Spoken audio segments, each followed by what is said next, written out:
जय भीम, जय भारत, जय संविधान, जय लोकतंत्र। और आज के लाइव में मैं थोड़ा सा लेट हूँ क्योंकि एक साथी और जो है किसी काम से व्यस्त है और मैं उनसे थोड़ी देर की चर्चा में था, तो मैं इसलिए आज के लाइव में थोड़ा सा देर से अपनी बात रखने के लिए पहुँचा। तो इतना सभी साथी जुड़ेंगे, इतना मैं अपने संतों गुरुओं महापुरुषों को नमन कर लूँ। करुणा के सागर तथागत गौतम बुद्ध, संत श्रवण सतगुरु रविदास जी महाराज, भगवान वाल्मीकि महाराज, गुरु नानक देव, संत कबीर, गुरु घासीदास जी, राष्ट्रपिता ज्योतिबा फूले, छत्रपति साहू जी महाराज, नारायण गुरु, संत गाडगे जी महाराज,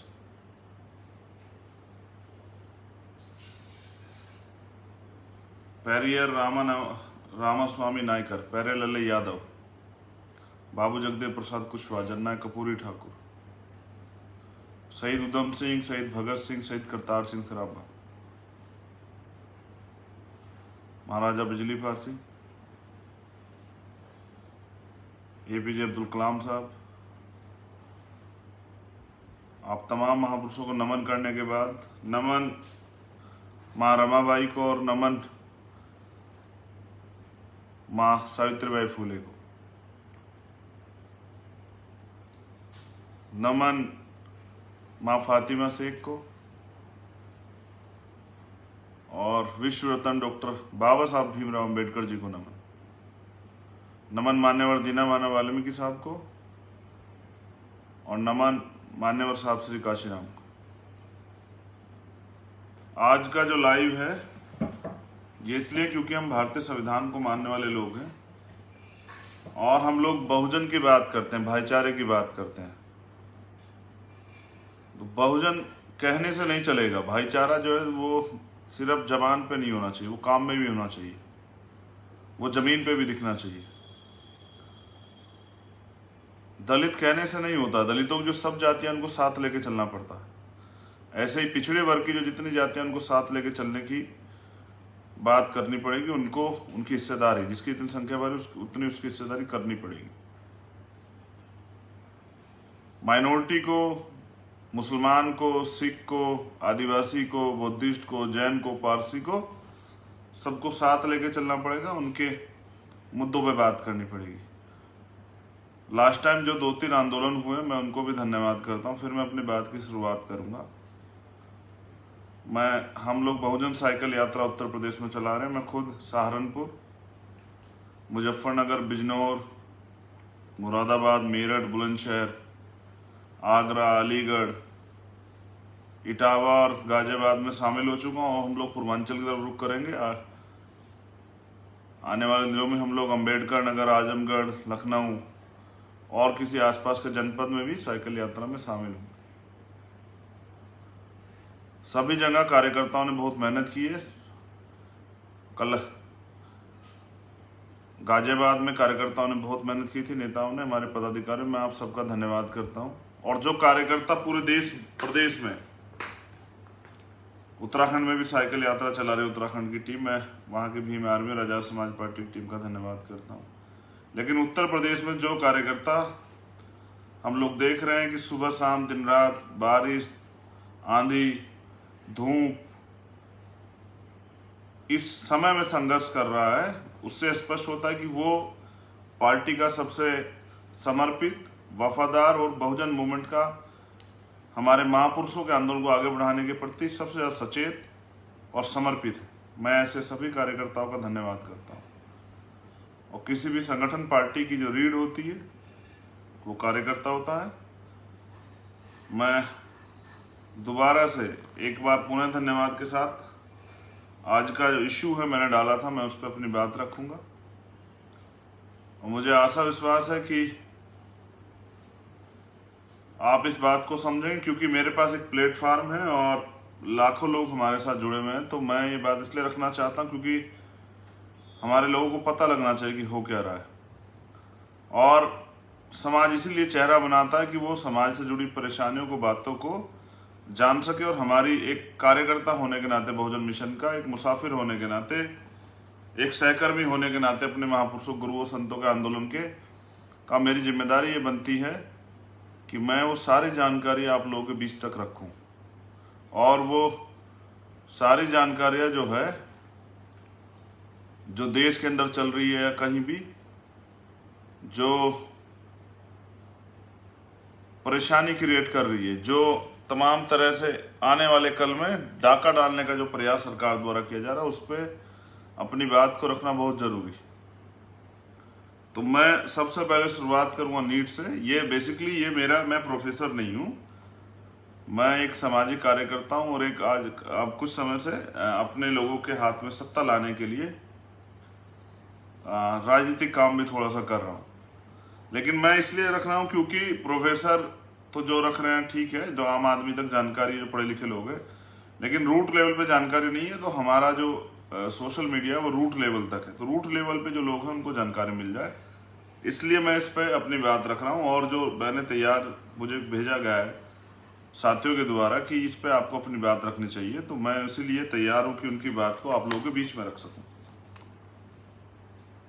तो जैसा मैंने कहा कि नीट पे हम लोग बात करेंगे, तो 12 सितंबर को नीट का एग्जाम होना है, और उसका जो नोटिफिकेशन है, उसका जो पेज नंबर 21 है, उस पर जो है वो जो नोटिफिकेशन जारी किया गया है, उस पर लिखा हुआ है कि राज्य स्तर पे जो है पिछड़े वर्ग के लोगों को अभी सुप्रीम कोर्ट में क्योंकि एक मामला चल रहा है तो आरक्षण नहीं दिया जाएगा। जबकि सच ये है कि सरकार देना नहीं चाहती। अगर सरकार देना चाहती तो कानून बना के दे सकती थी, तो सरकार देना नहीं चाहती, और इससे पिछले 4 साल में, ये लगातार पिछले 4 साल से चल रहा है, 11,000 सीटों का लगभग नुकसान हुआ है 2007 से 2011 का।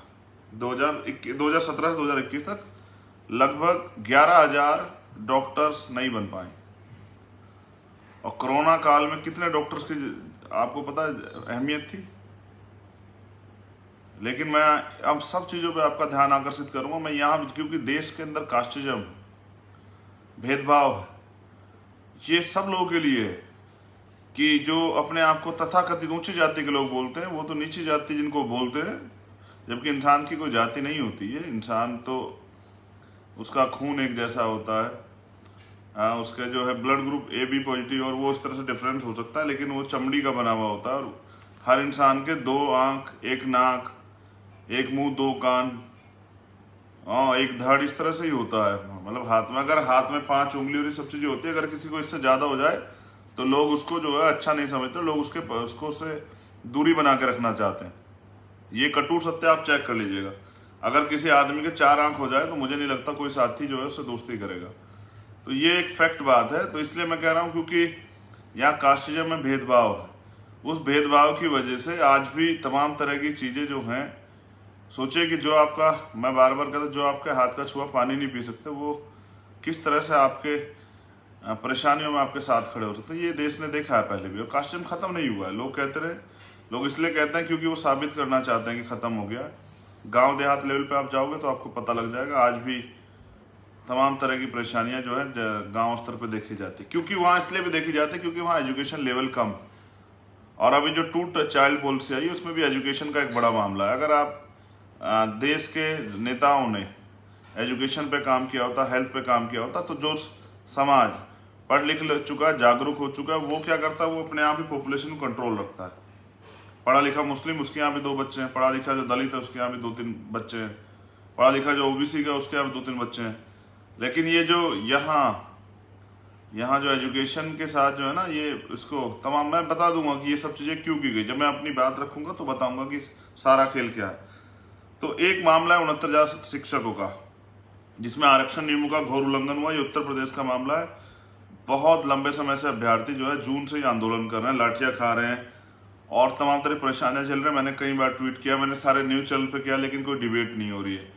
और बुरा ये है कि इसमें जो आरक्षित वर्ग के लिए जो सीटें थी, उनसे जो है वो अनारक्षित वर्ग के लोगों को वो दे दी गई है, आवंटित कर दी गई है, जिससे आरक्षित वर्ग के लोगों में, नौजवानों में, अभ्यर्थियों में गुस्सा है। मैं बस इस पर एक बात रखना चाहता हूँ, बहुत जनरली बात, कि एक माँ बाप जो हैं अपनी मेहनत की, ईमानदारी के पैसे से और खून पसीने कमाई से अपने बच्चे को पढ़ाते हैं, वो उसको तैयारी कराते हैं। वो अपने, मैं बार बार कहता हूँ क्योंकि एक मैं गरीब परिवार से आता हूँ, एक प्राइमरी स्कूल के हेडमास्टर का बेटा हूँ, तो मैं इस बात को समझता हूँ कि पिताजी जो हैं वो खुद जूता नहीं पहनते, हमें स्कूल की ड्रेस बनवा के देते हैं, और वो हमारी पढ़ाई के लिए अपने तमाम तरह के सपनों को अंदर ही अंदर ख़त्म कर देते हैं। लेकिन वो हम कोशिश करते हैं कि जो ज़िंदगी जो परेशानी की ज़िंदगी में झेलका है, मेरे बच्चे ना झेलें, तो इसमें वो प्रयास करते हैं। और उसके बाद इस तरह का जब धोखा होता है सरकार द्वारा षड्यंत्र करके,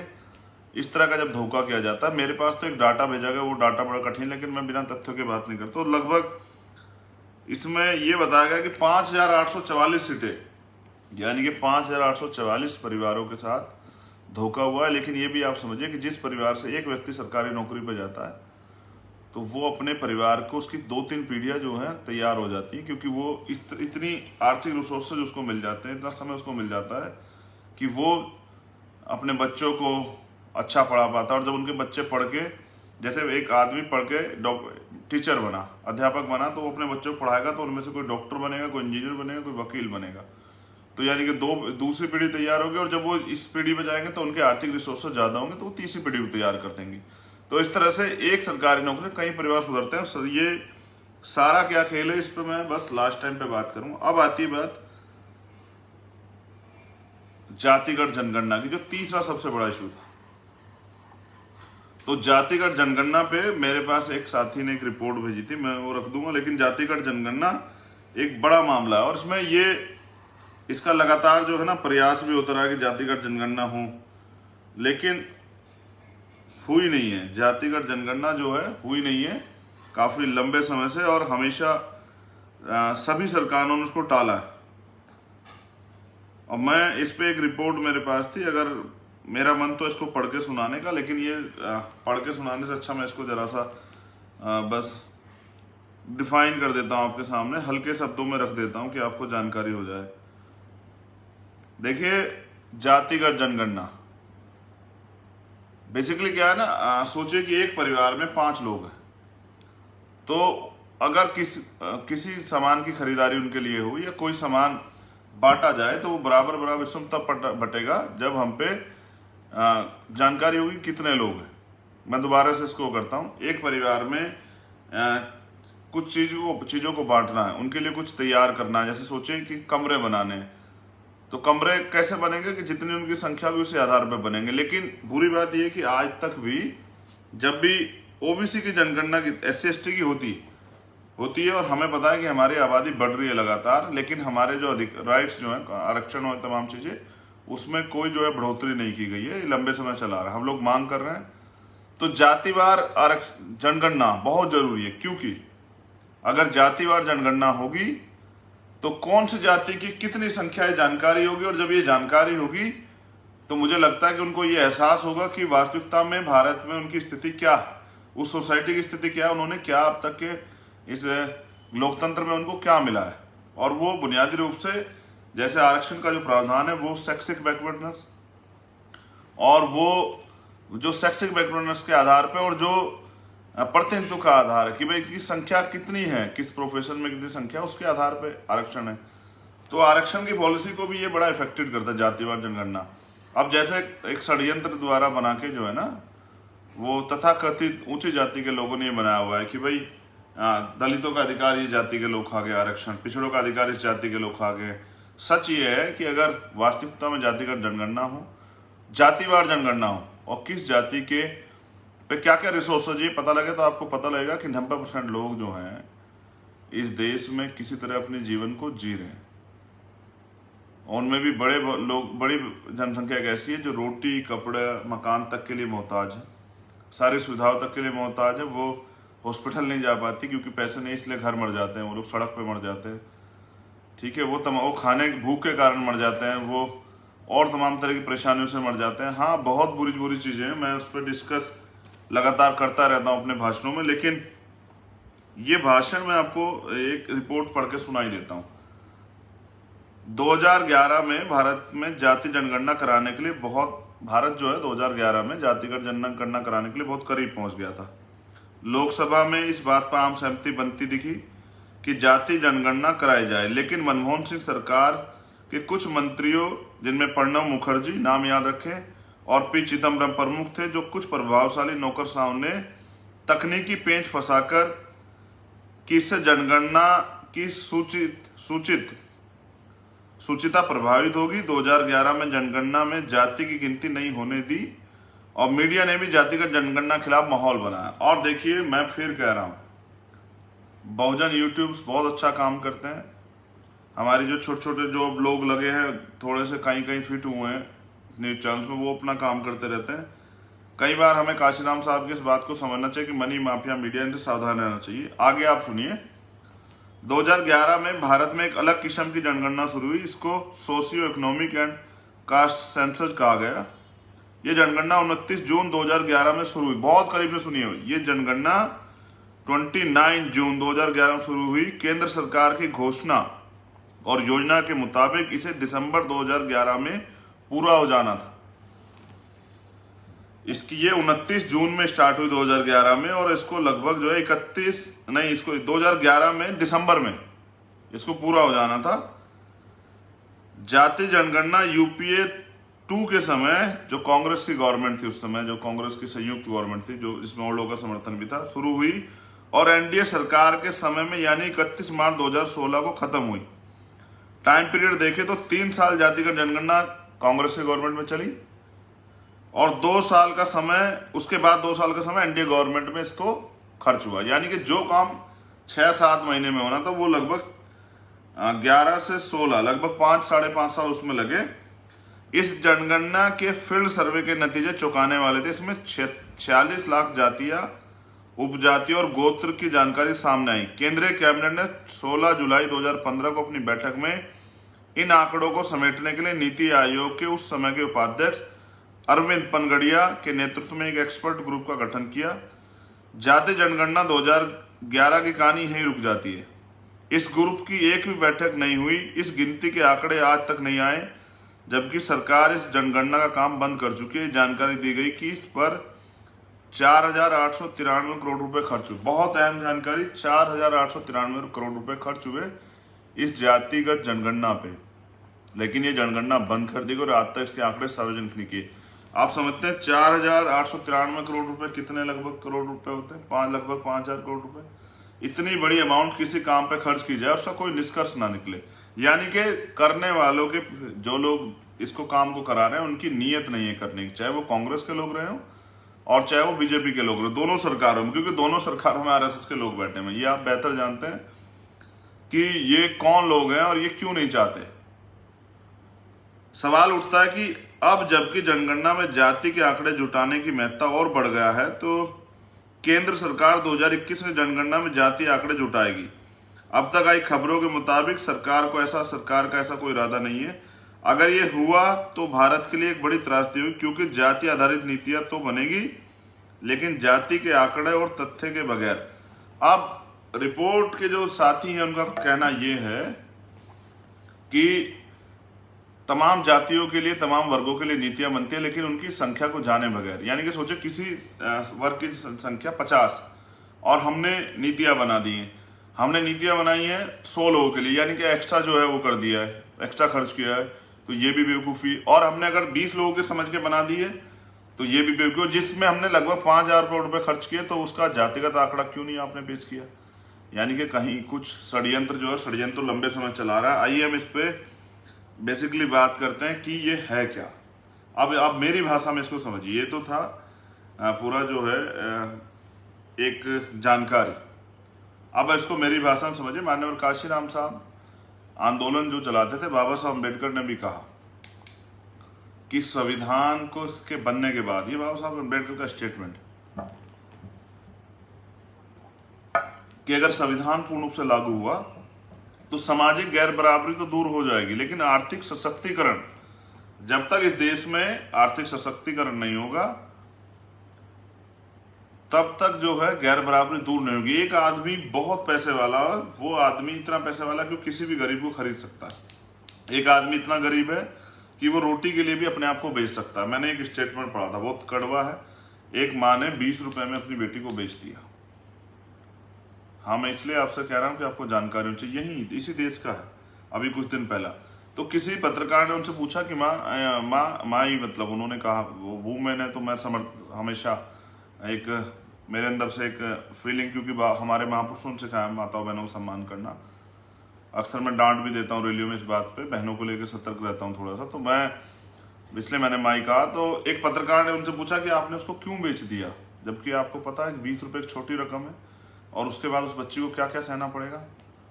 तो उस माँ के कुछ शब्द थे, वो ये थे, बहुत डरावने, बहुत अजीब, क्योंकि माँ माँ होती है, ऊपर आसमां और नीचे माँ, इनका कोई सार नहीं, बहुत अमृत। आप समझिए कि त्याग, समर्पण, बलिदान, तमाम तरह को अगर आपको देखना हो और कहीं अगर आपको देवी देवता को देखना हो तो माँ को देखिए, पिताजी को देखिए, यही सबसे बड़ा फैक्ट मैं मानता हूँ। गुरु को देखिए। तो मैं ये कह रहा था, उनका बयान ये था कि ये मुझे पता है कि इसको जो है शारीरिक रूप से इसको नुकसान होगा, इसका रेप होगा, इसको सताया जाएगा, इसको मानसिक परेशानी होगी, लेकिन मैं ये नहीं चाहती कि भूख से मर जाए। ये भारत के हालात है।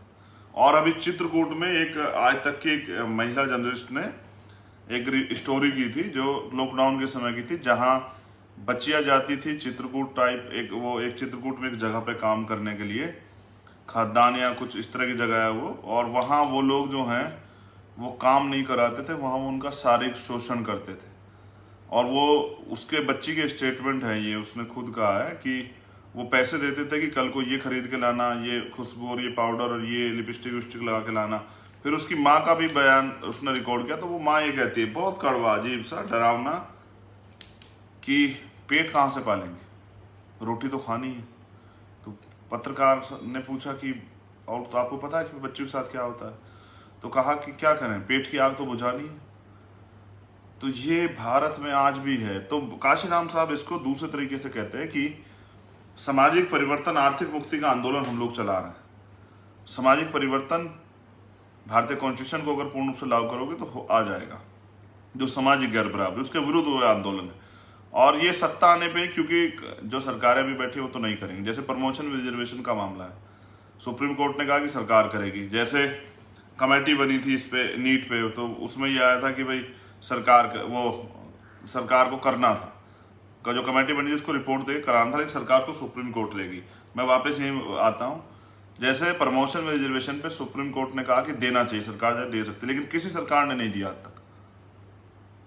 तो यानी कि वो SC/ST विरोधी सरकारें हैं, वो अनधिकारी कर्मचारियों से नफरत करती हैं, उन अधिकारी कर्मचारियों को आगे बढ़ता नहीं देखना चाहती हैं।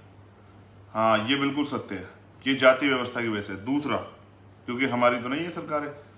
आर्थिक सशक्तिकरण, यानी कि अगर कोई भी सोसाइटी डेवलप करती है, जिसको जो भी आर्थिक रूप से आगे बढ़ती है, तो वो अपनी जगह अपने आप बनाती है और वो आने वाले उसमें समय में अपनी चीज़ों को और जो है तैयार करती है। काफ़ी जातियों में ये बड़े छोटे पैमाने पे हुआ है। कुछ जातियों ने तैयार किया है और जिनको सत्ता मिली है उन जातियों ने तो, उनसे जुड़े हुए जातियों ने तो लगभग तैयार किया है। तो मैं ये समझता हूँ इसमें कई लोगों की भागीदारी है। लेकिन आर्थिक सशक्तिकरण आता कैसे? देखिए, बिजनेस आपके पास नहीं है, लोन आपको नहीं मिल रहा है, तो एजुकेशन सिस्टम एक ऐसा सिस्टम है, जैसे डॉक्टर का जो प्रोफेशन है, उसमें क्या होता है कि आप बड़े हॉस्पिटल खोल सकते हैं, या अभी वो आप जो हैं, जैसे आप डॉक्टर बन गए तो आप अच्छे आपको इनकम सोर्सेज होंगे, तो अपने बच्चों को पढ़ा के जज बना सकते हैं, वकील बना सकते हैं, IAS IPS बना सकते हैं, सिविल सर्विसेज में जा सकते हैं, इंजीनियर बना सकते हैं। तो आप यानी कि उसको विदेश में भी जाने का मौका दे सकते हैं। ये एक बड़ा प्रोफेशन है। आर्थिक सशक्तिकरण, जहाँ से एक अच्छी सैलरी बहुजन समाज के लोग ले रहे हैं, उन पे सरकार की, RSS की, BJP की नजर है कि उनको किस तरह खत्म किया जाए। इसलिए सरकार डिपार्टमेंट भेजे गए, निजीकरण किया गया। हमारे लोग सो रहे हैं, सोते रहिए, कोई बात नहीं, बीमार भी लड़ रही है, आजाद समाज पार्टी लड़ रही है, आप चिंता मत कीजिए, आप सोते रहिए, हम लोग लड़ेंगे। लेकिन अभी मैं समझता हूँ, जैसे सुप्रीम कोर्ट के जो बड़ी बड़ी पॉलिसी है, जैसे एक रिपोर्ट और थी मेरे पास, मैं उसको भी आपके सामने साझा कर दूंगा, जो जहाँ इस तरह की चीजें हैं वहाँ उन पे एक बार जो है हम लोगों को सोचना चाहिए कि जैसे सुप्रीम कोर्ट के जज, वहाँ OBC और SC/ST के लोग नगण्य हैं। जहाँ हाई कोर्ट के जज हैं वहाँ उनकी कोई संख्या नहीं है। और सिविल सर्विसेज में जो है वहाँ किस तरह के कंपटीशन फॉलो करने के बाद किस तरह की परेशानियां सामने आती हैं आप बेहतर जानते हैं कि इंटरव्यू में किस तरह का जो है सामना करना पड़ता है। तो मैं ये समझता हूं कि बड़े पैमाने पे हमें इस ओर जो है ध्यान देना चाहिए। ये जब मंडल कमीशन आया, इसमें बहुजन नेताओं का एक बहुत बड़ा रोल था, जिसमें माननीय काशीराम साहब ने 45 दिन बोर्ड क्लब पे धरना दिया था और उन्होंने एक नारा दिया था, मंडल कमीशन लागू करो वरना कुर्सी खाली करो। और उसमें और भी कई नेताओं का जो है ना एक बड़ा रोल है। और मुझे कहने में कोई बुराई नहीं, जिसने जैसे जननायक कर्पूरी ठाकुर साहब हैं, जैसे लालू प्रसाद यादव जी हैं, रामविलास पासवान जी हैं, मुलायम सिंह यादव जी हैं, शरद यादव जी हैं और छेदीलाल जी हैं, तमाम लोग जो हैं इन्होंने अच्छा काम किया जिनकी वजह से ये संभव हो पाया। तो मैं ये समझता हूं कि देखिए, ओबीसी आयोग सरकार ने बनाया है। ओबीसी आयोग क्या है? ये ओबीसी आयोग सिर्फ दिखाने को है, इनकी चलती वलती कुछ नहीं है। इसलिए हमने तय किया कि ओबीसी आयोग को बताना पड़ेगा कि कठपुतली बनके हमारे लोग साथ धोखा ना करे।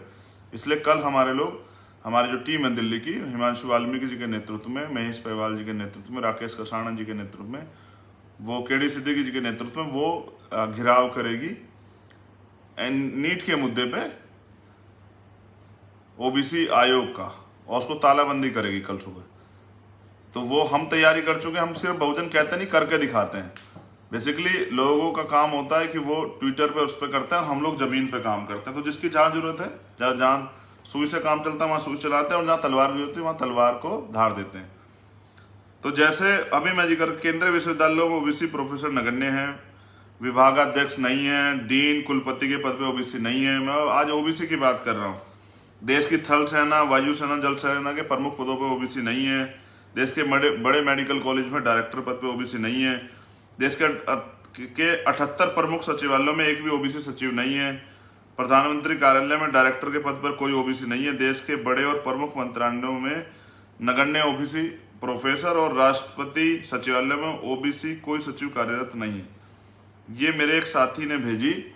मैं इसका बेसिकली कारण बता रहा हूँ कि हमारे लोग अभी अपने संवैधानिक अधिकारों को नहीं समझ पाए, क्योंकि संविधान ना कहीं पढ़ाया जाता, ना ही संविधान के सिलेबस में है। अगर आप संविधान में दिए गए आर्टिकल 340 में दिए गए अपने अधिकारों को देखोगे, जानोगे, या आरक्षण व्यवस्था जो 16 में है, भाग 16 और 340 की बात हम कर रहे हैं, तो अध्याय 16 और 340 आर्टिकल जो है, उसमें ये ओबीसी के लिए ओबीसी आयोग की गठन बाबा साहब अम्बेडकर चाहते थे, और ओबीसी आयोग बने और ओबीसी समाज की नीतियों पे काम हो। और मैं एक कड़वी जानकारी देता हूँ, बहुत गंभीर जानकारी। बाबा साहब अम्बेडकर ये जो बैकवर्ड क्लास की जाति है, इनको शेड्यूल कास्ट में रखना चाहते थे, क्योंकि इन जिस तरह शेड्यूल कास्ट के लोगों के साथ हैं, दलितों के साथ हैं, आदिवासियों के साथ, इस तरह की समस्याओं को, आर्थिक और सामाजिक समस्याओं का, सामाजिक भेदभाव, आर्थिक परेशानियों का सामना इन जातियों को करना पड़ता है। तो इसलिए बाबा साहब अम्बेडकर इन जातियों को शेड्यूल कास्ट में रखना चाहते। लेकिन तब के जो तथाकथित ओबीसी समाज के नेता थे, उन्होंने कहा, अरे नहीं, हमारा सामाजिक स्तर गिर जाएगा, हम दलित क्यों थे। इसलिए उन्होंने तब स्वीकार नहीं किया, बाबा साहब का साथ नहीं दिया। अब वो ओबीसी जातियों के बहुत सारे लोग जो हैं, सरकार उनको जो है वो लैमचूस देती रहती है कि आपको दलितों में शामिल करते, खुश हो जाते हैं। उनको लगता है दलितों को पता नहीं कुछ ज़्यादा मिलता है। हाँ, मिलता है ना दलितों को, सुबह शाम गालियाँ, सुबह शाम जो है दलितों को अच्छे पदों पर रहते भी अपमान, सुबह शाम जो है दलितों को तमाम तरह के भेदभाव, वो डॉक्टर इंजीनियर बनने के बाद भी उनको आरक्षण के नाम पे गालियाँ, मिलता है ना। इसलिए जो है आज उनको लगता है कि आरक्षण में दलित आगे बढ़े। नहीं, दलित आरक्षण से के ज़्यादा अपनी मेहनत से आगे बढ़े, क्योंकि उन्होंने बाबा साहब अम्बेडकर को अपनाया, उन्होंने अपने महापुरुषों, संतों, गुरुओं को अपनाया है और उनकी बातों पर वो चले, इसलिए वो आगे बढ़े। कोई घर से पढ़ के नौकरी नहीं देता, वो लोग संघर्ष करते हैं, मेहनत करते हैं, आगे निकलते हैं। परेशानियों को झेलते हुए, अपमान को झेलते हुए वो बदले की नहीं, बदलाव की भावना से आगे बढ़ रहे हैं, इसलिए आगे बढ़ रहे हैं। और बाबा साहब तो चाहते थे आप सब लोगों को लेके आना, लेकिन तब आप लोग, आपके नेताओं ने नहीं आने दिया। तो मैं तो अभी भी स्वागत करूंगा अगर ओबीसी जातियों को, जैसे जो मोस्ट बैकवर्ड की जातियां, जिनको ज़्यादा परेशानी है सामाजिक स्तर पर, जिनके साथ बराबर के ऐसे ही भेदभाव होते हैं जैसे दलितों के साथ, अगर सरकार उनको बार बार कहती है 17 जातियों को डाल रहे हैं बीच, मैं तो स्वागत करता हूं। लेकिन मैं कहता हूं कि हमारे परिवार में 17-18 लोग परिवारों का एक बड़ा समूह आप साथ रहना चाहते हैं, तो बेसिकली जो आरक्षण उनको वहाँ मिल रहा है उसको यहाँ जो है ट्रांसफर करवा दें उसकी संख्या को। और ये जो 50% की सीमा के नाम पे आपने जो है ना ओबीसी के साथ छल किया आज तक, ओबीसी समाज को जो है बेवकूफ़ बनाने का काम किया, ओबीसी समाज को जो है सुप्रीम कोर्ट और हाई कोर्ट के जरिए और तमाम तरह से सरकारों में बैठ के ओबीसी समाज को जो हक हड़पने का काम किया है। 52% ओबीसी हमारे पंपलेट में है, जातिगत जनगणना 52% ओबीसी को 27% आरक्षण क्यों और 27% में भी झोल क्यों जैसे यूपी में हुआ। उसके अलावा जो बड़ा इशू है प्रमोशन में रिजर्वेशन SC ST ओबीसी के लिए, तो मैं ये आपको समझाने का प्रयास कर रहा हूँ कि हमने ये अपने पंपलेट में भी डाला है, लेकिन सरकारों ने हमेशा इससे छल किया है।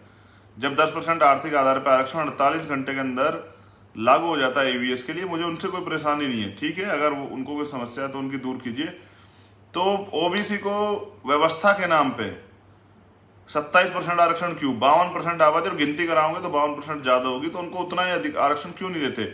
और जब 100 में से जब 52 लोग जो हैं कश्यप, पाल, प्रजापति, कुशवाहा, सैनी, मौर्य, लोधी, ये जब जाएंगे, कुर्मी, ये जब मौर्य, साक्य, ये जो लोग जब जाएंगे, निषाद, ये जो जाएंगे और 100 में से 52 अधिकारी कर्मचारी इनके बनेंगे, जब इनके 52 IAS बनेंगे, IPS बनेंगे, IRS बनेंगे, IFS बनेंगे, तो क्यों नहीं इनका आर्थिक सशक्तिकरण होगा। कौन इनको, जब एक IAS बन जाएगा, एक कुम्हार का बेटा, एक प्रजापति का बेटा, एक पाल का बेटा, एक कश्यप का बेटा, तो कौन उनके परिवार को बेइज्जत कर देगा, कौन उनकी जमीन छीन लेगा, कौन उनको धमकाएगा, डांटेगा, कौन उनको जो है उनका बहिष्कार कर देगा, कौन उनकी माँ बहनों की तरफ आंख उठा के देखेगा। ये सारा खेल मनुवाद को जिंदा रखने का है, मनुवाद तंत्र को जिंदा रख के 90% SC ST OBC और माइनॉरिटी के लोगों को गुलाम बना के रखने की और अपने पांव पे ना खड़े होने देने की व्यवस्था का नाम है। हमें इसके प्रति सचेत रहना चाहिए और अपनी लड़ाई को आगे बढ़ाना चाहिए। मैं फिर आज सब लोगों से दरखास्त करूंगा, बेसिकली जो हमारे पिछड़े वर्ग के लोग, जिनकी जातियों के नाम, उपजातियों के नाम मैंने अभी दोहराए थे, बहुत बड़ी 6743 जातियां हैं। हमारा जो अभी बहुजन साइकिल यात्रा चल रही है वो यही सी बात पे चल रही है कि जाति तोड़ो, समाज जोड़ो, भाईचारा बनाओ। और क्योंकि अपने अधिकारों की ये आंदोलन अधिकारों का है, तो अपने अधिकारों की प्राप्ति के लिए हमें एकजुट होकर लड़ाई लड़नी चाहिए। क्योंकि जो लोग हमारे विरोध में, वो आगे भी हमारे विरोध में रहने वाले हैं। और जो लोग कहते हैं ना जिनसे समझौता होता है उनसे संघर्ष नहीं होता, और जिनसे संघर्ष होता है उनसे समझौता नहीं होता। तो मैं इसलिए 15 बनाम 85 की बात करता हूँ कि 85% बहुजन समाज को माननीय काशीराम साहब ने रास्ता दिखाया था, उस पर एकजुट होकर राजनीतिक सत्ता लेनी चाहिए। और राजनीतिक सत्ता अपने हाथ में लेके कानून बनाने की ताकत जब आपके हाथ में आ जाए, तो उससे आपको अपने लिए नीतियां बना के आगे बढ़ना चाहिए और अपने सामाजिक और आर्थिक विकास के बारे में सोचना चाहिए। इसलिए भाईचारा बनाने के लिए, क्योंकि काशीराम साहब कहते थे कि जिस समाज की राजनीतिक जड़ें मजबूत नहीं होती उसकी राजनीति कभी कामयाब नहीं होती। इसलिए हम लोग ये साइकिल यात्रा निकाल रहे हैं और ये साइकिल यात्रा अभी 21 तारीख तक चलेगी। उसके बाद जो कुछ होगा उससे पहले मैं शायद आपको सूचित कर दूं। तो ये जानकारी, और इस पे हम लोग लड़ेंगे। मैं ये भी बता दूं कि जब मैं 21 तारीख को लखनऊ पहुंचूंगा तो मैं 69,000 शिक्षक भर्ती पे, क्योंकि बहुत सारे लोगों के मैसेज हैं और मैं इनकी इस पीड़ा को समझते, उस परेशानी को समझते, मैंने आज प्रधानमंत्री को पत्र भी लिखा है। मुझे पता है वो तो कुछ नहीं करेंगे, वो तो तथाकथित पिछड़ी जाति के खुद को बताते हैं जब उनको वोट लेनी होती है। तो इसलिए हमने ये भी तय किया कि हम लोग जो है इस पे एक आरक्षण की, एक आंदोलन की जो है घोषणा करेंगे। 21 तारीख को हम लोग चर्चा करेंगे वहाँ साथियों से बैठ के। जो 69,000 शिक्षक भर्ती में लगभग 6,000 के करीब जो हैं दलित पिछड़ों के परिवारों को जो है ना उनके हक मारी की गई। इस पर एक बड़ा आंदोलन, क्योंकि उन लोगों ने तो बहुत दिन लाठियाँ खा ली, वो तो बेचारे वोट भी देते हैं और लाठी भी खाते हैं, लेकिन राजनीतिक दल की आवाज़ नहीं उठाते। तो बाबा साहब अम्बेडकर के इस नारे को, एजुकेट, एजिटेट, ये जो ऑर्गेनाइज, ये जो नारा है बाबा साहब अम्बेडकर का, इस पर हमें काम करना चाहिए। हमें संगठित रहना चाहिए, संघर्ष करना चाहिए और हमें इस लड़ाई को, मतलब हमें शिक्षित बनना चाहिए, संगठित रहना चाहिए, संघर्ष करना चाहिए। तो शिक्षित हम लोग हो रहे हैं, संगठित हम लोग बहुजन साइकिल यात्रा के माध्यम से कर रहे हैं और लड़ाई को समझिए। संघर्ष करने का समय आ चुका है। अब आपको अपने हर एक अधिकार के लिए संघर्ष करना पड़ेगा और जैसा मैंने आपको बताया कि अब संघर्ष उत्तर प्रदेश में 69,000 शिक्षक भर्ती को लेकर होगा और 6,000 दलित पिछड़े अभ्यर्थियों को उनका अधिकार दिलाया जाएगा। सरकार को बताया जाएगा कि ये लोकतंत्र है, यहाँ संविधान की हत्या और हमारे अधिकारों की हत्या जो है वो नहीं बर्दाश्त की जाएगी। जय भीम, जय भारत, जय संविधान, जय लोकतंत्र, जय विज्ञान। आप सभी के लिए मंगल कामनाएं। और एक एक कार्यकर्ता पदाधिकारी का बहुत बहुत धन्यवाद जो दोबारा से इस आंधी तूफान में, बारिश में और गर्मी में साइकिल यात्रा चला रहा है, अपना कार्य को पूरी ईमानदारी से कर रहा है। उन सभी कार्यकर्ताओं को, उन लाखों हजारों सभी कार्यकर्ताओं को मेरा नीला सलाम, धन्यवाद इस मूवमेंट को आगे बढ़ाने के लिए। बाबा साहब अम्बेडकर, मान्यवर साहब काशीराम का सपना पूरा करने के लिए जो बलिदान संघर्ष आप कर रहे हैं वो जाया नहीं जाएगा, बहुजन राज आएगा। बहुत बहुत धन्यवाद। जय भीम, जय भारत, जय भीम आर्मी, जय आजाद समाज पार्टी।